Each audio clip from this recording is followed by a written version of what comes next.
ఇది బ్రతకడం గొప్ప కాదు, బాగా జ్ఞాపకం పెట్టుకోండి, చచ్చిపోవడం గొప్ప. ఎందుకో తెలుసా? బ్రతకడం ఎలాగైనా బ్రతుకుతారు. ఆకలి, దాహము, జీర్ణము ఈ మూడు ఉంటే మనిషి ఎలా అయినా బ్రతకచ్చు. వేళపట్టున ఆకలేసి కుడితి తాగినా జీర్ణం అయిపోతే, ఆవు తింటున్న మినప్పొట్టు తినేసిన జీర్ణం అయిపోతే ఇబ్బంది లేదు. దాహం వేసి ఏది తాగినా జీర్ణం అయిపోతే ఇబ్బంది లేదు, బతికేయచ్చు. చచ్చిపోవడం అంత తేలిక కాదు. మంచాన పడి తన మలమూత్రములను తాను విసర్జించలేకపోతే వాడు రోజు రోజు క్షణం క్షణం చచ్చిపోయినట్టే. ఆ మలమూత్రములు తన శరీరంలోంచి బయటికి వస్తే పురుగులు పుట్టి శరీరాన్ని కొరికేస్తుంటే సొంత భార్య కూడా కంపులోకి రాలేక, పనివాళ్లు కూడా చెయ్యక, గది తలుపులు వేసేసి కుక్కకి పెట్టినట్టు గిన్నెలో తీసుకొచ్చి అన్నం పెడితే తాను చేసిన పాపాలు జ్ఞాపకానికి వచ్చి కుమిలిపోతే రక్షించేవాడు ఉండడు.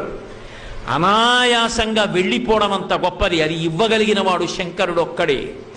అందుకే బ్రతికినంత కాలం ధర్మాన్ని పట్టుకుని బ్రతికిన వాడు ఎవరి దగ్గర చెయ్యి చాపకుండా బ్రతికి, ఎవరితో చేయించుకోకుండా పరమ సంతోషంగా భగవన్నామని చెప్పుకుంటూ వెళ్ళిపోతాడు. అంతకన్నా ఏం కావాలి మనిషికి?